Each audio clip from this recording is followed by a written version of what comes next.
Hello, everybody, and welcome back to a special edition of Unfiltered with Bob Z, the podcast where we promise to give it to you just how we get it unfiltered. We thought that we had done our due diligence and that we were finished for the year. We did. I would like to think it was a record, but we did 16 podcasts starting in October. We did 16 podcasts and 5 podcasts that were election special, and 11 regular podcasts that we did for our weekly podcast. And so we thought that we were finished. We're gonna rest it up, and we're working on some ideas for season 2. We're gonna blow your socks off for season 2. I guarantee you. I promise you. You have my word on it. And so, just as fate would have it, Delegate Joe Lindsay, who represents the 90th House District for the Virginia House of Delegates, he was awarded a judgeship, and so that left a vacancy, and we needed to fill that vacancy because the General Assembly starts in January 13th, I believe. Yes. I was told by my esteemed candidates who are going to be speaking to you shortly. But so one of the things, I know that this is Governor Northam's last year, the election, so I know that this is going to be a very, very meaningful a session for the House, for the whole General Assembly, the House and the Senate. So we had to fill that seat. And so let me tell you just a little bit about what's going on with this election. The election, as I said, is for the nomination. It's called the 90th House of Delegates District Nominating Caucus. That's the election that's going to be this Saturday. So the caucus is to nominate a candidate for the Democratic nomination. Let's be clear about that. Okay, this is for the Democratic nomination, and traditionally, as redistricting goes, some seats are safe Democratic seats and some seats are safe Republican seats. So this is going to be to nominate someone from the Democratic Party, and it was going to be held Saturday, December the 5th, in like 5 days. 5 days. So December the 5th from 10 a.m. to 4 p.m. at Lake Taylor High School. Due to COVID restrictions, this is going to be a drive-through event with participants staying in their cars. I hope you all, I hope that this message reaches you. So we need as much voter participation as we can because of the expediency, but the expediency was probably necessary in this time. All Democrats who are registered to vote in the 90th district, they can come and participate. There is, if you go to the Virginia Dems website, you can kind of like pre-register for it. I think you have to fill out a short form. That's nothing to exercise your right to vote, so we're going to make that happen. Before I introduce our candidates, I just want to talk a little bit about the debate format. The moderator, that's Wah. We're going to open the debate with the welcome. We're going to introduce, followed by, and I just explained the format. Each candidate will begin with the 2-minute statement, and that's aside from the questions that we're going to ask them. They're going to start with, who are we and what do we want to do, and so that's going to be the first part. Next, I will address questions to both candidates. We've already flipped a coin to see who would go first, and Councilwoman Graves won that coin flip, and so she deferred, like the football, she deferred the kickoff to Mr. James. So he's gonna lead off with the questions, and then the same question will be asked of both candidates, and the response, well, not the response, but her answer to the question will come after Mr. James. The second coin toss that we did, which is traditional, is to see who would lead off with the closing statement. Now, Mr. James, he won that, and in true to form, he deferred to Ms. Graves. So Mr. James is going to close out for closing statements, and Councilwoman Graves will go first. Okay. Candidates' responses will be limited to 2 minutes, and we got a timekeeper. We have a great timekeeper back there, Mr. John Page. He's well known in this area. I'm sure you guys will know him. I want to first introduce the candidate for one of the candidates is Councilwoman Angela Williams Graves. She represents Ward 7 for the City Council of Norfolk, and that that's right smack in the dab of the 90th district. Also, and her opponent, or the other candidate, is Mr. Richard James. Richard James is a former department head at Tidewater Community College. He's retired City of Norfolk employee, works for the sheriff. I could go on, but that's not my role. He has to do all that stuff.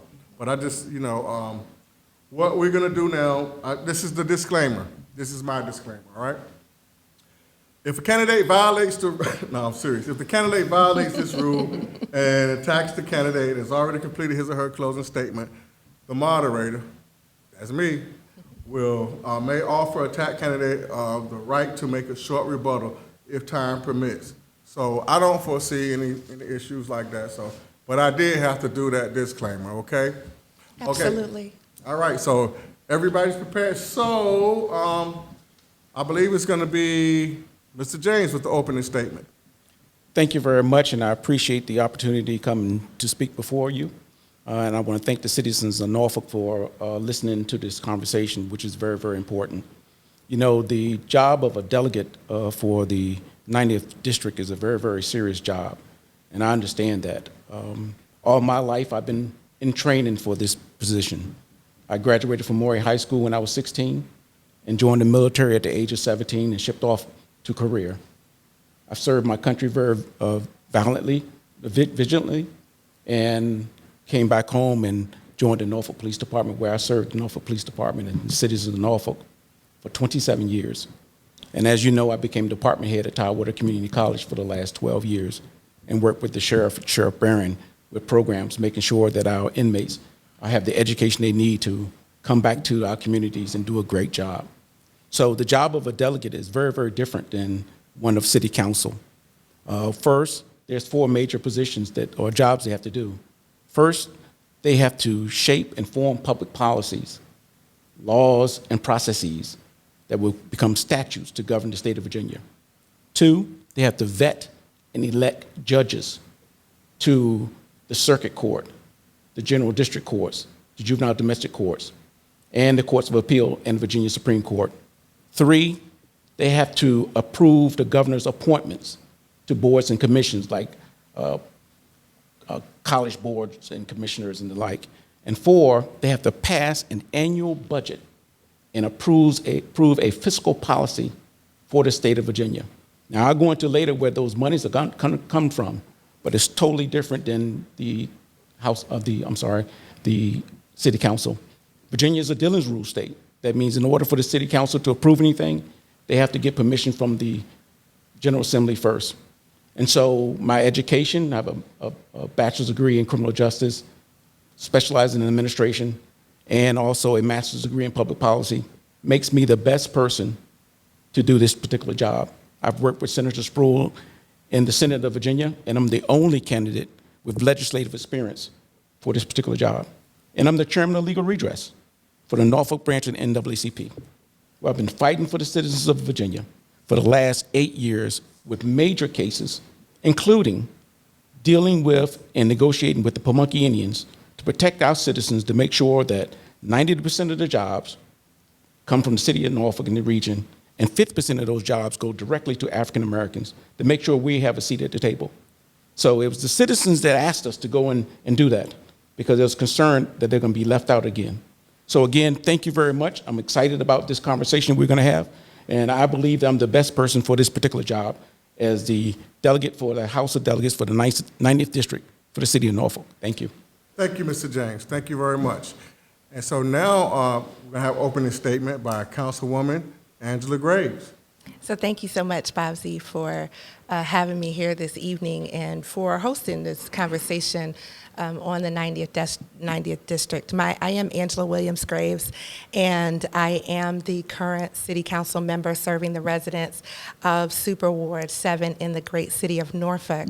I was born and raised here in Norfolk. I'm a Norfolk girl, and graduated from St. Mary's Academy right on the other side of St. Mary's Catholic Church, graduated from Booker T. Washington High School, graduated from Tidewater Community College as an adult, and then graduated from Old Dominion University as an adult. I completed the Sorensen Institute for Political Leadership out of the University of Virginia in 2005, and in 2010, the citizens of Norfolk took a chance, and they elected me to the city council in Norfolk, and they have subsequently reelected me 3 additional times for a total of 4 elections that I've been elected to the city council. I've also served on numerous boards and commissions.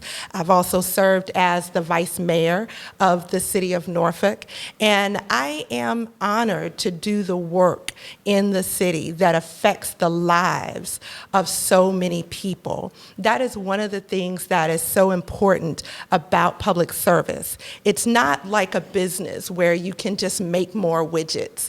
It's about people. It is about the lives of people. And I am the only candidate who has actually had to craft and go through budgets and make sure that services were not cut for residents and for our citizens. I am the only candidate that has governed and who has actually made sure that the decisions that are made at the council table do not adversely affect the citizens that we represent. So thank you so much again for the opportunity. I look forward to our discussion. Okay, well, thank you both.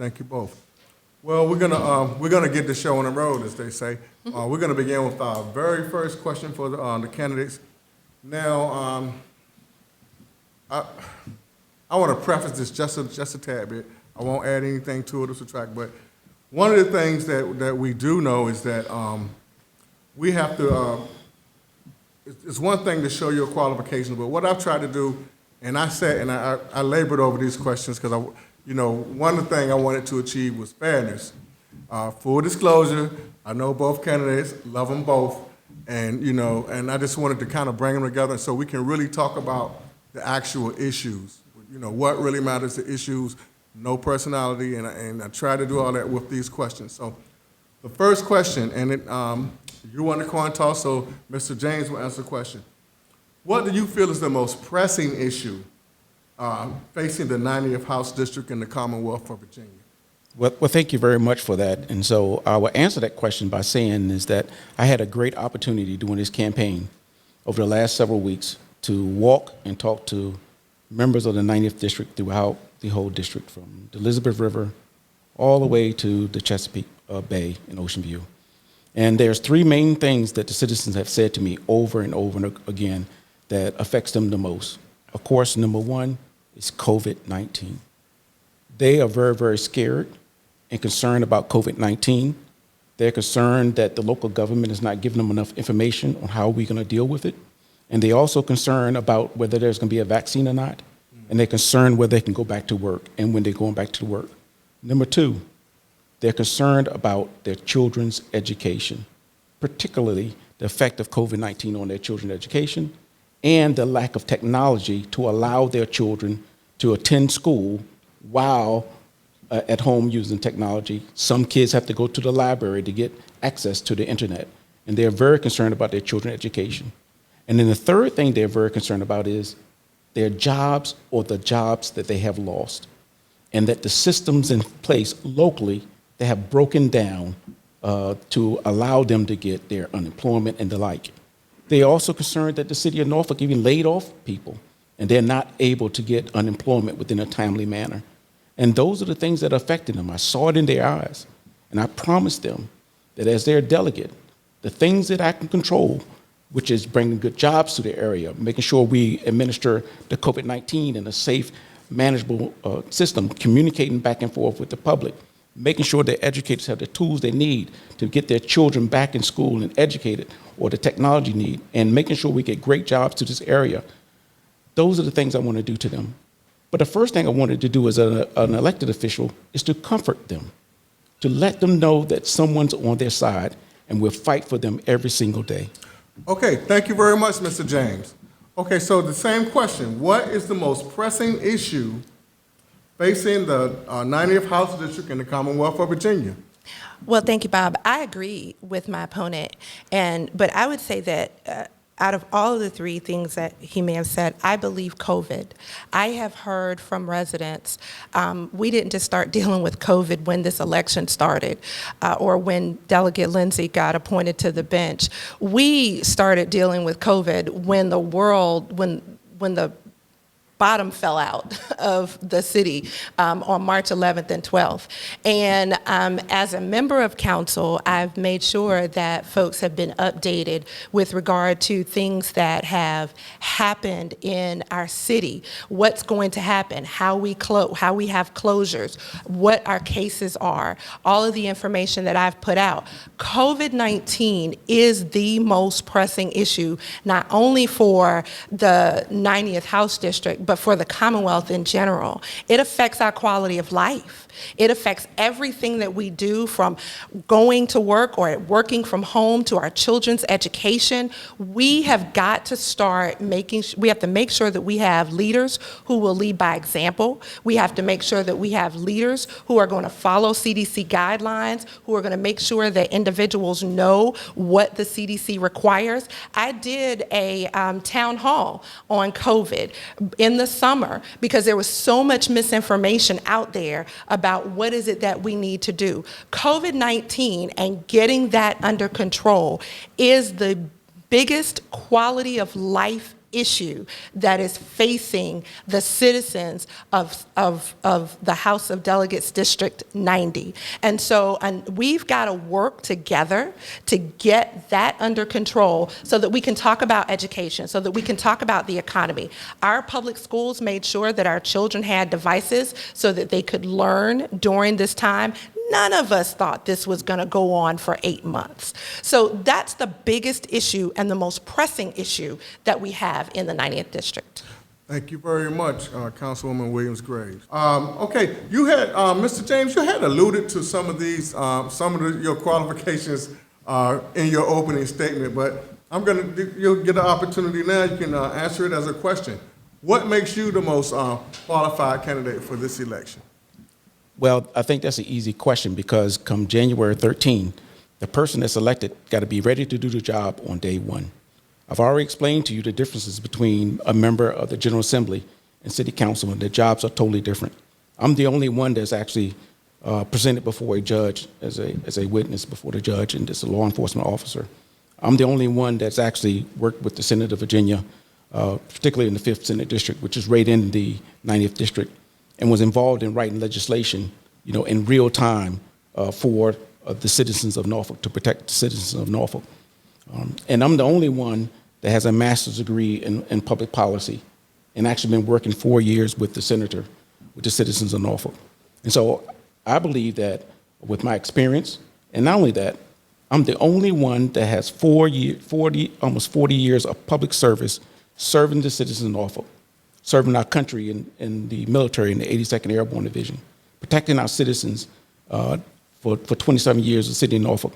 And not only that, back in 2010, I was elected Government Official of the Year by Marcus Jones, and I was selected #1 out of 4,250 employees for the city of Norfolk. That was a great honor to me.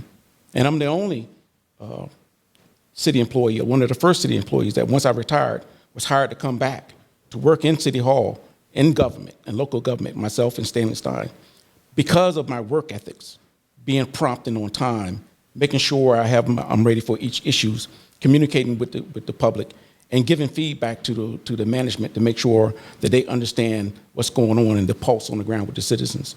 So that experience, my dedication to duty and country, my love for the city of Norfolk, which I was born and raised here, and I graduated from Maury High School right here.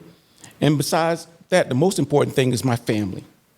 My wife, my children, my grandchildren, they also depend on me to do the best job for the 90th District and for the city of Norfolk. Thank you very much, Mr. James. So, Councilwoman Williams-Graves, I'm going to ask you the same thing. What makes you the most qualified candidate in this election? I believe that I am the most qualified candidate in this election because I have actually done the work of an elected official, of a lawmaker, of a legislator, of a public servant. This is not about titles and awards or anything like that. This is about who has done the work. And I have done the work as a member of council, as the former vice mayor. I have built relationships with many legislators that are in the General Assembly. I have lobbied in the General Assembly as the vice mayor of the city of Norfolk and as the council member for the city of Norfolk representing Super Ward 7. I know Super Ward 7, and there are so many parts of the district, a great deal of the district is in Super Ward 7. So I know my city, I know my people, and they know me. And I will tell you that I am the only candidate who has had to rectify and deal with the decisions that have been made in Richmond and how they have affected city budgets and how we've had to scramble and figure out what and how to do because of decisions that were made in Richmond. Those decisions made in Richmond affect real people. And I have the experience, I've done it before, I do it on a daily basis, and on January 13th, the day after my birthday, I will be ready to serve the citizens of the 90th District because for the most part, I'm already serving them now. Okay, well, thank you very much for your response, Councilwoman Williams-Graves. That Williams-Graves kind of like, I know. But hey, so I have a question that's kind of off the beaten path, but is it too late for pay-per-view? Because y'all turn it up, man. I'm like, can we get Snoop on it? Shoot, I'm like, all right, we're going to get some views, man. I'm keeping it unfiltered. So now back to the debate. The Elizabeth River Crossing, that's the company that operates the tolls and the tunnels, the Elizabeth River Crossing. I should know their name for sure by now, with all the mail they send me.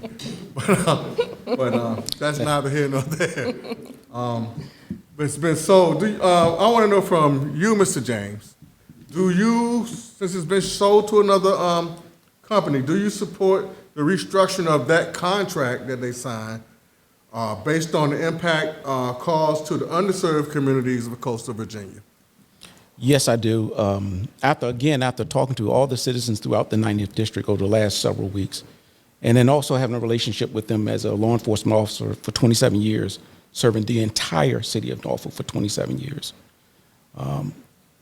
My fellow residents, citizens, feel the same way I do, that our elected officials, including some city council members, left them out of the decision making. The impact of the Elizabeth River Crossing and the tolls have destroyed some small businesses, affected the bottom line of their families, and they feel like no one had their backs. This has been going on for a long time, and they want someone that's going to be there advocating for them. They have little trust in those elected officials that was there during this process, and no one even brought up the fact that they was concerned about the impact for the businesses, particularly here in Norfolk. And so, yes, I'm very disappointed in the deal that was made with the Elizabeth River Crossing, and I would definitely advocate and research to make sure that we can renegotiate that bad deal. It was bad from the beginning. There's nothing good from it. And the citizens of Norfolk are very upset. Thank you very much, Mr. James. Now, Councilwoman Williams-Graves, same question to you. Where do you stand on restructuring the contract? And I'm saying based upon the impact that it caused to underserved communities. So that's based upon that impact. Well, this deal was made in the General Assembly. This is yet another deal that was made in the General Assembly without any regard for, there was no regard for elected officials at the local level. There was no regard for the citizens who are actually going to have to pay these tolls. You had my pastor on a few weeks ago, Pastor Mariner. I go to church in Portsmouth. I do a lot of business as a real estate agent in Portsmouth. My Easy Pass gets a workout. Okay, every time I turn around, I'm seeing Elizabeth River or something or another on my bank statement because my Easy Pass is getting a workout. This deal, I agree with my opponent, was a horrific deal. And a lot of the members that are in the General Assembly now were in the House of Delegates, and now they're in the Senate and all of that.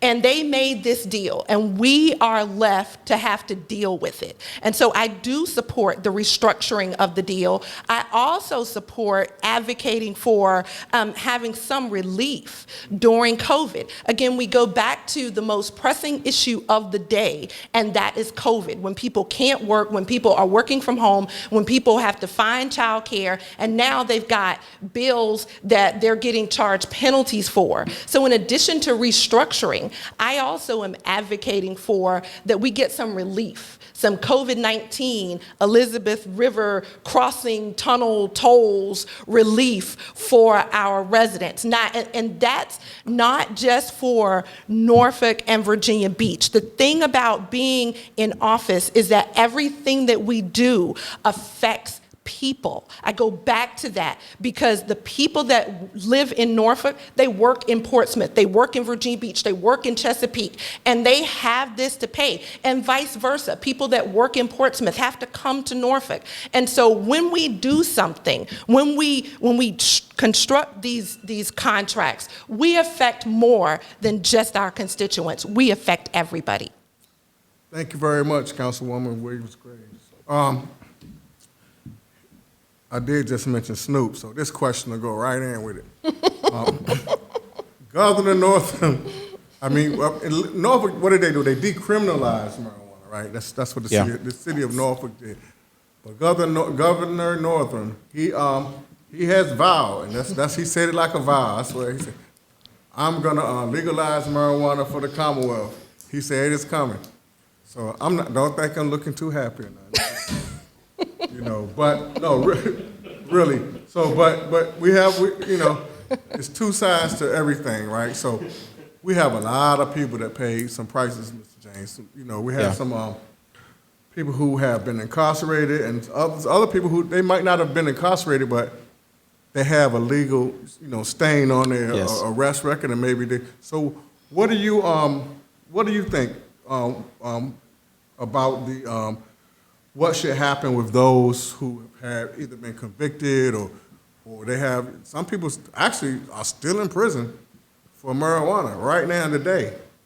Yeah. Really. So what do you think should happen with that? Well, thank you for that. I was lucky enough to have an opportunity to travel to Colorado when they first started legalizing marijuana to see some of the effects and the adverse effects of legalizing marijuana. First of all, I do agree that simple possession of marijuana should not be a criminal offense, number one. Number two, I do believe that those who were convicted of simple possession of marijuana in the past, that record should be wiped clean, for starters. So it should be retroactive. And so not only that, I think that the citizens need to understand that once you legalize marijuana, which I agree to, but there's also an adverse effect that I learned while we were in Colorado studying it with the FBI. And the adverse effect is that although marijuana is legal, citizens can still be drug tested on their jobs and lose their jobs. So that is a major concern, and it was a major concern in Colorado also. What I've discovered was that a lot of the citizens or people working in Colorado were from other states because a lot of their citizens were fired for testing positive for drugs. So that's my major concern, that the citizens need to be aware of that up front, not take it for granted that just because marijuana is legal that you can go out and smoke it and not be held responsible at your job for testing positive for the drug test. So that is something that is a very, very concern of mine, because the last thing we need to do is have citizens losing their jobs because of a positive drug test with their employers. Thank you. Thank you very much, Mr. James. Thank you very much. And the same question to you. How do you, what do you feel should happen with, like I said, people who have been incarcerated or even arrested and have it on there? I'll talk about it after you answer the question, because I got some strong feelings on this issue because it's deep. Well, I think the legalization of marijuana, to answer the question, I support the legalization of marijuana. I believe there are a lot of people who partake in marijuana illegally. There are a lot of people who are arrested by the police just to find some fault with them. They'll find maybe, a little bit of marijuana in their car, on their person, and then the police will make a big deal about it. They've been arrested, they've been thrown into jail. And so I do believe, number one, that marijuana should be legal. I also believe, number two, that those who have been incarcerated should have their records expunged of the marijuana charges as they come out, and we flesh out what stays and what goes, and then I also believe that those who are incarcerated currently should be released, and their records as well being expunged. The other piece to the marijuana part is how do we then regulate marijuana sales? How do we, does the government regulate marijuana sales like they do ABC? Do we have some regulatory control over it? Or do we just let lottie-dottie and everybody, like in, some areas like Colorado or Nevada? I've been to Nevada, I've been to California. You can walk down the street and you go, what is that? And so I think that's something else that we have to consider. If we are going to allow privatization of marijuana, then we also need to make sure that those who are afforded the opportunity to have businesses are as diverse as those who are partaking in marijuana as well, so that we don't just have a marijuana shop on every corner in certain neighborhoods, and it's yet plaguing, our communities, our Black and brown communities. Okay, thank you very much. Thank you very much for that, Councilwoman Angela. I keep saying Councilwoman okay. Williams-Graves. I'm just going to say Graves. That works. You got to lose the Williams. That works. It's too much to say in one podcast. We'll never really lose it, but that works. Well, that works. All right. Okay. So recently. Wait a minute. You were going to give us your take on the marijuana thing. What's your take? Okay. Thank you. You all right? I'm good with it. Look, I don't want to get in y'all debate, man. No, I'm good with it. Y'all got your own thing. But no, really, my take on it was that when you start talking, a lot of people think that you can that their record when they go to find jobs, because I served as the Second Chances. I was their employment specialist. When people came out of prison, I was the first person they saw. They had to come get a job because the parole officer told them to go get a job. Number one. So if you can find employment for people who have been incarcerated, you can find employment for anybody on earth, let me tell you. And so, but a lot of the mistakes that they were making, more to the point, so what we're dealing with the legalization of marijuana, people think that when they go and apply for a job, they don't know that the arrest record, they think if I've been convicted of nothing, so, they'll still not know, and your job won't, jobs won't say anything to people. So I just want people to be mindful that that they need to have their records fully. Number one, look at your own record. Look at your own record, because it's gonna be a whole flood. I guarantee you. You might not see it yet, but it's gonna be a whole flood of people that's gonna say, "I want this marijuana charge off my record." Yeah, they will. Mm-hmm. So I think that we have to be mindful of what kind of impact that's gonna have as far as being able to process it. And it's important, but and I also believe that about the everybody who's arrested, everybody who's arrested for marijuana generally is Black, Just right. If you just talk, if I ain't never seen or heard of a white person that and I love white people too, but I just never heard of them being arrested for that. So I'm just thinking this, it's a pretty good thing. But look, that's a whole nother podcast. That's a whole nother podcast. We're gonna take a look. And what you said was very interesting too about the drug testing.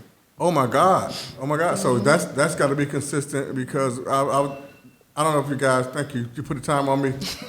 I'm gonna respect the timer. Okay. That was cold, JP. Okay, but I'm gonna respect the timer because I could go on and on and on about that. Now we're gonna get to the real nitty gritty, but no, I'm just playing. But recently though, there was an issue of an endorsement. Endorsements are, they're important. They got some legs. They travel. So, but I don't think that, from my perspective, not the whole piece, but this here is a situation. Mayor Alexander endorsement of, I guess. That not endorsement or non-endorsement, or whatever the situation is, I don't want to be the one to judge it. I have the two people here right now that can attest to their point of view, and that was the endorsement that was put out that I guess people were saying that the mayor endorsed Mr. James. The news media had another take on it. They were saying that, it was kind of, didn't seem like, the appropriate thing to do. So that was, that's how I'm giving it to you. That's unfiltered. But like I said, we have the two people here that know what was going on. So Mr. James, tell us what happened with that whole situation. Well, thank you for giving me an opportunity to explain this situation. I was called months ago to Sheriff Barron's office. And when I got to Sheriff Barron's office, the mayor was there. And the reason I was called there is because the sheriff and the mayor wanted to vet me to see if I had the qualifications to become maybe a candidate for the House of Delegates for the 90th District. The mayor wanted me to be able to recite the duties of a legislator from memory, which I was able to do for him. He's a friend of mine, the mayor. His family and children are friends, and they come to my house. They're like my own children. The mayor also stated that he has a policy that he does not endorse candidates, particularly during a primary. But I have the full support of the family, particularly his children, who I care a lot about, and his wife, who supports me. Because of that family support, I wrongfully assumed that it meant that I can also use his image. And on my flyers, it lists the mayor's image, and underneath there it says family. All the other supporters, it lists their titles. It does not list their family. It says Senator Spruill, Councilman Paul Riddick, Ada Blair, who is on the Juvenile Justice Commission, and the like. I had a conversation with the mayor about this. And during that conversation, I apologized if I caused any undue respect on his part or his family part. He accepted my apology, and he wished me well. Okay. Well, thank you very much, Mr. James. Councilwoman Graves. See, I can do that. It's your turn. Well, I haven't done anything, so I don't even think this question applies to me. We sent out our list of endorsers today. I've spoken with all of them personally, and they have all they've all happily endorsed me and authorized me directly to be able to use their name or likeness. Some have even made statements, so I didn't do anything. Okay. Okay. So, I will say the truth matters, and the truth matters, and so I'm happy that my opponent was able to set the record straight, but the truth does matter. Okay, thank you very much, Councilwoman Graves. Okay, so recently, and we were just talking about, it kind of tied into our marijuana store, but the ABC stores, I remember reading, I was like, seriously, Virginia? I couldn't make this up. I was reading a newspaper that said, the ABC stores saved the country, saved the state, they saved the Commonwealth because of the liquor sales had went up so much that they won't worry about the lottery, they won't worry about nothing. They say, we got it, and that concerned me, and it was almost like, because I used to think when I was young, I said, wait a minute, they sell you the alcohol, or let you go and drink the alcohol at the clubs and everywhere, and then they arrest you for it. I was like, well, man, that's kind of, they going and coming. But, I understand safety and drunk driving and all that thing, but I thought that there was the state profiting off of, something that doesn't really, well, I don't know if, I can't say it don't help people. it may help some people. But, what I was thinking that, when you go to like D.C. or something, you see like a liquor store on every corner.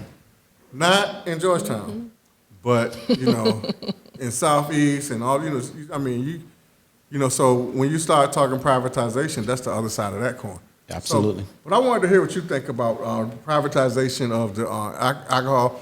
Now, the other piece with that, the same question, part of the same question, they're probably going to, when you think about tax revenue versus the money that they make from the liquor sales, because the state got to get, they got to get their cut. So what do you think about the whole privatization? What is your take on that, Mr. James? Yeah, I personally disagree with privatizing ABC sales, and I haven't found any residents of the city of Norfolk, particularly in the 90th district, that brought that up to my attention that they want the ABC sales to be, or alcohol to be on every corner. Of course, if you do privatize it, like you said, there may be liquor stores going on every particular corner. How do you regulate those things? And then the most important part is that the state gives up control of who sells it, how much they're selling, and the biggest thing they give up is the tax revenues from it. And so I don't see any benefit in the state making alcohol sales a private endeavor. Just like the tunnel tolls, it would be a bad deal. Okay. Councilwoman Graves. Well, I was in office when we had the privatization governor, McDonald, and we see where that landed him. But he was trying to privatize everything, and I think that that it is a bad idea to go to privatization. I have traveled to several cities and states where you have liquor stores everywhere. I mean, you can't walk down any one city block without having liquor stores there. And you're right, and in some neighborhoods it's different. You cross over one street and you're in a different part of town, and it just gives people an opportunity to further plague wreak havoc on our communities. I mean, my husband and I like to travel, and we usually go to Chicago every year. And I remember the first year we went there, the CVS or Eckerd or whatever the drugstore was is right across the street from our hotel. And I came back and I was like, honey, they got Hennessy in the doggone pharmacy. What is up with that? And so I think that's a slippery slope that we would slide down way too fast if we allowed for privatization of ABC. I think the control mechanism of it, the budgetary, the revenue that we would lose as a state, but most of all, I think that it would just deteriorate our communities at a rate, and we would never be able to recover from that. Well, since you both agree on that, I can add. I've always thought that anytime there's something bad, right? If it's diabetes or anything, any bad problems like that, we're leading the way. African Americans, anything that's bad that's going on, even in COVID, they say it affects the black community on a greater rate. And I'm like, it's nothing ever good. Like, for example, they say, well, it's too many black millionaires. Nothing good. It's just, we don't know what to do with all these jobs to the black people. It's nothing like that. So and that was kind of my take on the whole thing with the ABC stores, because like I said, to me, it's dirty money. If they can sell you something legal, and then arrest you for your consumption of it, and that's just my opinion. But the thing that really makes it when you start talking about is that I can't even get soul food in downtown Norfolk. So why can't they regulate liquor stores if they can tell you what other kind of stores you can have? And we said that like it's not liquor stores in Georgetown, so it ain't like they can't do it. It's just a process of having the will to say we're not gonna let you put all these liquor stores in Huntersville. we're just not gonna let you do it. Right. And so it's all it takes is for you to say, don't do it, we ain't gonna allow it. And that's just kind of my take on it, but I didn't want to, you know. Okay, so let's talk casinos. We have the, recently, I've been following the whole casino deal and the whole thing with the tribe, and I got, you know, I don't want to say where I was with it, but I was, you know, I just followed all of it, and the issue that concerned me the most, that made me formulate these questions, this question in particular, is that they didn't like black people. You know, I mean, facts. You know, they didn't. It was written into their laws that you could marry everybody on the planet except for a black person. I think I'm speaking correctly from Yes, you are. from what I read. And so that's who gets approved. But do you all feel like it's a good thing for the city of Norfolk? You start with you, Mr. James. Yeah. Well, you know, I'm been directly involved in the casino development as the chairman of legal redress for the Norfolk branch of NAACP. We received complaints from residents that said that they didn't feel comfortable with some members of council looking out for their best interests to ensure that the casino gets proper jobs and the like, and also concerns about the black laws they had with the tribal laws from 1886. So with those complaints, we called the Chief Gray to have a meeting face-to-face, because this is important, at the main hotel right here in downtown Norfolk back in October, on October the 23rd, I'm sorry. The chief showed up with his attorneys and developers and the like, where myself, as chairman of legal redress, and you saw it on the news, had some tough conversations with them about this deal to make sure we protect our citizens in all phases of development, to make sure that the 90% of the jobs as promised goes to residents, and to make sure that 50% of those jobs not only go to minority groups, but minority groups at every level of the development, to make sure we had a seat at the table, which we did that. The second thing we had to do is, because we didn't want to influence the citizens' choice on whether they should have a casino or not, we had to keep that secret until after the election, which we did. Because we didn't want to sway the election, but we wanted an agreement in writing before. We wanted the citizens to decide themselves whether they have a casino or not. After the election, we came public with the deal that they had with the casino. Personally, I'm not a gambler, but again, it's up to the citizens, based on the legislation and approval process that came from the General Assembly, to vote on whether they have a casino or not in the city of Norfolk and the benefits from that, in which they did. There is some benefits from having the casino, some side benefits, but we wanted to make sure that the citizens were protected, and that's exactly what we did. Thank you, Mr. James. Councilwoman Graves. Thank you. So I would just say on the Pamunky's desire to build a casino here, we started talking to the, 2020? We started talking as a council to the Pamunky's back in 2019. The chief has been here several times and met with several members of council.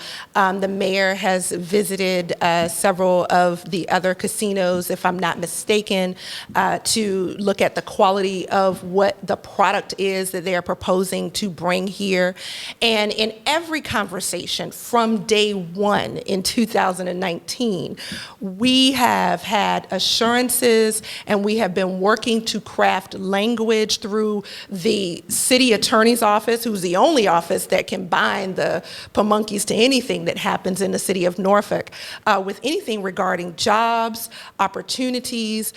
We even moved to ensure that half of the purchase price of the land that had sat for decades vacant would go to structural capital improvements with Booker T. Washington High School, which is my alma mater, and Morey High School, which is got some issues of its own.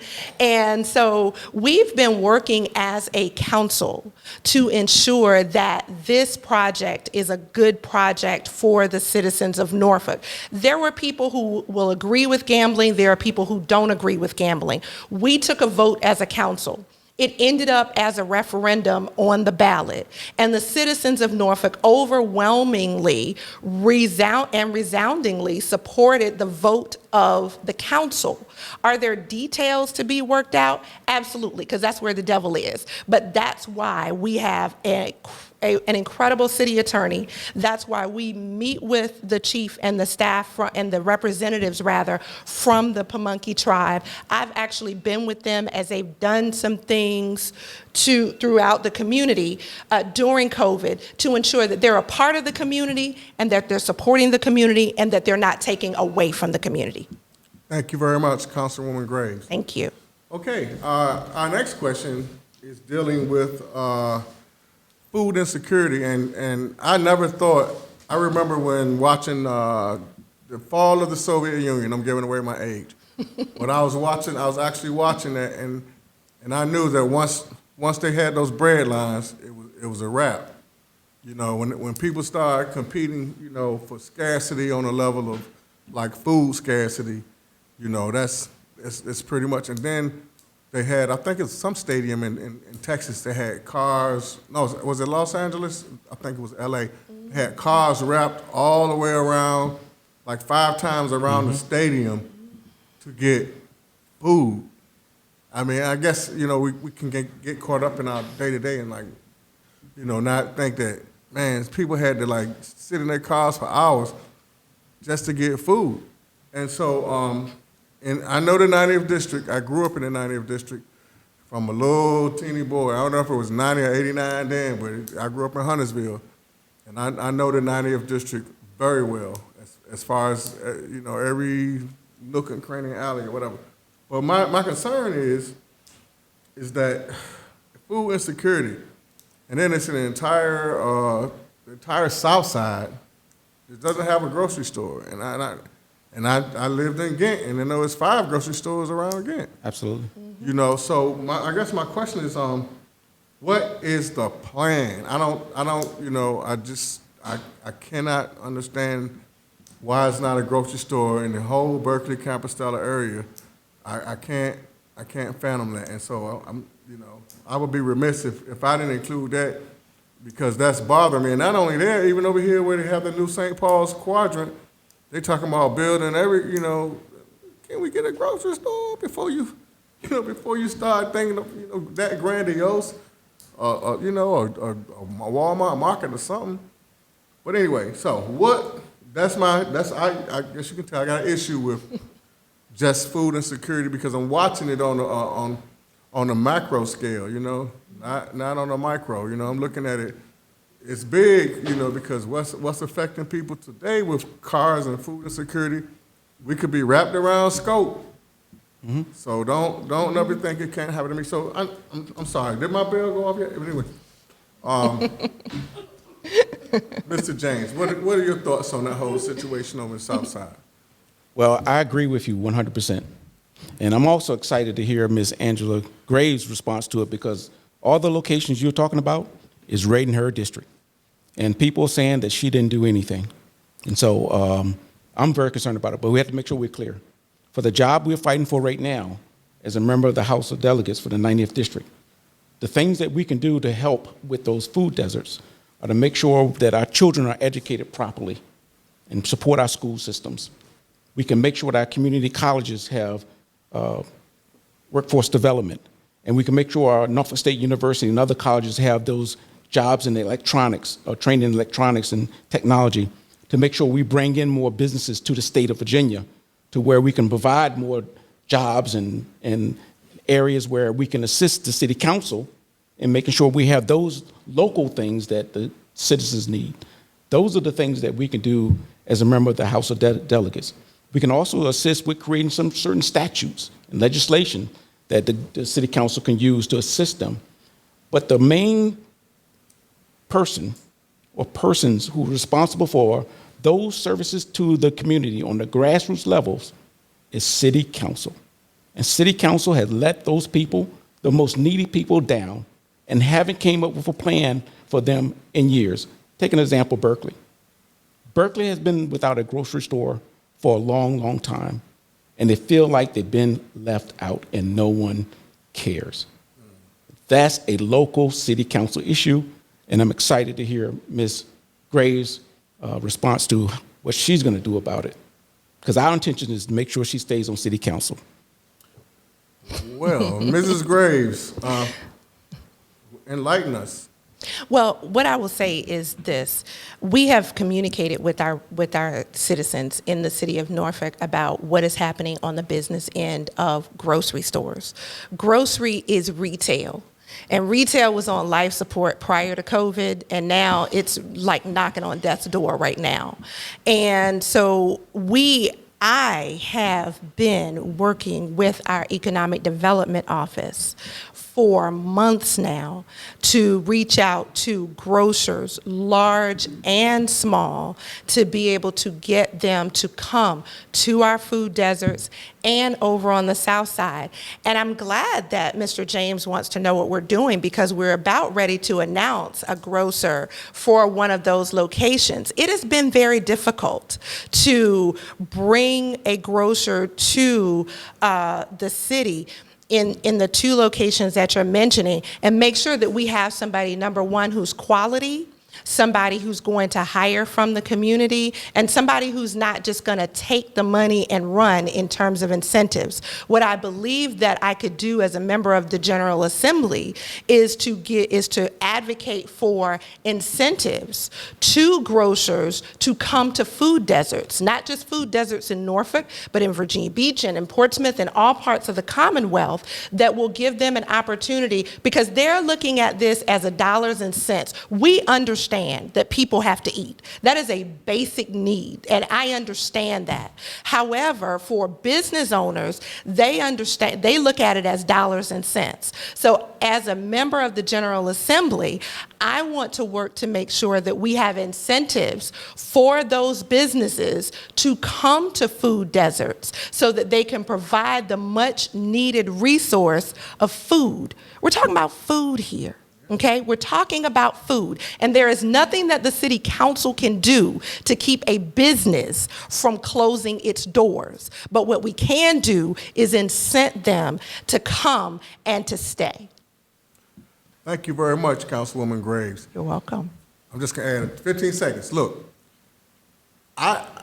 regardless, I think we're responsible as a black people. If we say food line, you don't want to come here, we're going to boycott all the food lines in Hampton Roads till you put one where we got a food desert. We have to stop begging. We have to stop begging. We have to use our economic power. You said they understand when their wallet is open. If all the black people stop going to food line, I bet it'll be a market there tomorrow. So we have to, we have to think about that. But I don't want to step on y'all question again, but these are very passionate issues. Absolutely. And I'm glad we can have this dialogue. This is the best debate I would understand. Oh man, y'all know me. As per our agreed upon format, we're gonna have our closing remarks. And I believe, Mr. James, you punted to Councilwoman Graves. Councilwoman Graves, please start your closing remarks. Thank you so much. First of all, thank you, Bob, for having me here and for hosting this. And your passion is clear in the questions and in the discussion that we've had. It's been really refreshing. I just want to say to the voters who will be listening here, the voters know me. They have elected me, and I don't take that lightly.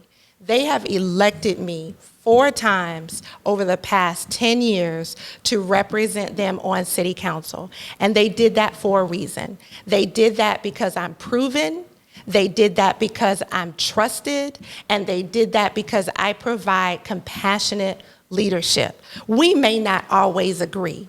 But what the voters and the residents and the citizens of Norfolk in Super Ward 7 and those in the 90th District know about me is they know that when I say I'm going to do something, I do it. They know that I'm going to tell it like it is. I'm going to be there for them. And so I'm asking the voters of the 90th District to take a chance on me again. And in this time, it's really not a chance because they already know me. They know who I am. They know what I stand for. They know my record. And I stand on that record because it is what has kept me where I am for the last 10 years. And I am asking the voters of the 90th District to send me to Richmond so that I can continue to fight for them, so that I can continue my proven, trusted, and compassionate leadership in the 90th District. Thank you very much, Councilwoman Graves. Mr. Richard James. Thank you very much. And again, I appreciate the opportunity to come here and share some of our ideas. You know, before I talk about my qualification, I want to say a couple of things. One is that I did have an opportunity to talk to Ms. Graves before we started. And we both agreed as friends that we would be honest and keep this clean. Ms. Graves had been untruthful about the city cannot give incentives. We know the city gave incentives to build a hotel right here in downtown Norfolk. Big incentives. And so that was untruthful. We can give incentives to build grocery stores. Two, we know that when it came down to the issue between my friend, the mayor, and his family, Ms. Graves did have something to do with it. She was the one to send out press releases to all the press to see if anybody can grab hold of this issue instead of calling me as a friend, which we promised from the beginning that we would have this conversation and keep it clean. And she's the one that said I was a member of the Trump administration because I made an honest mistake with a friend that I like and is in her statements there. But back to my qualifications. I've been serving the citizens of Norfolk and the United States of America ever since I was 17. For 40 years, I put my life on the line for my country, and I put my life on the line for the citizens of Norfolk. I volunteered as chairman of legal redress for the NAACP for the last 7 years, arguing for all women, all children, all persons with disabilities, all senior citizens, and all minority groups. That's something close to my heart. I've been involved in legislation, and the only one that's actually wrote legislation and ready on day one. I have the trust of the citizens, and they told me that some of their council members are absentee, particularly when it comes to those food deserts. We can offer them the grocery stores incentives also. And the last thing I will say is that not only my Sheriff Barron and the mayor, they vetted me to make sure I understood the rules clearly to lead the 90th District, and I'm asking for their vote for Richard James. Thank you. Thank you, Mr. James. Before, one thing I want to do really quick. He don't even know what I'm gonna do. I got the baddest producer in the podcast game, man. Come up here, man. Give me a fist bump or something, man. This is Michael Pittman of P&P Videos. He has been suffering. Please give him a hand. I said, I'm not the one in charge. I tell people that the whole time. Yep, thank you very much for everything, Mike. I appreciate that, man. All love, brother. Okay, so I want to thank our guests, man. I really want to thank our guests. You guys have come out and, you know, I feel like, you know, you're supporting me. You know, you're supporting something that I dream about. So I really take that to heart, and I want to thank you guys. I think we had a great conversation. And I'm going to see you guys in 2021 on Unfiltered with Bob Z, where we promise to keep it unfiltered.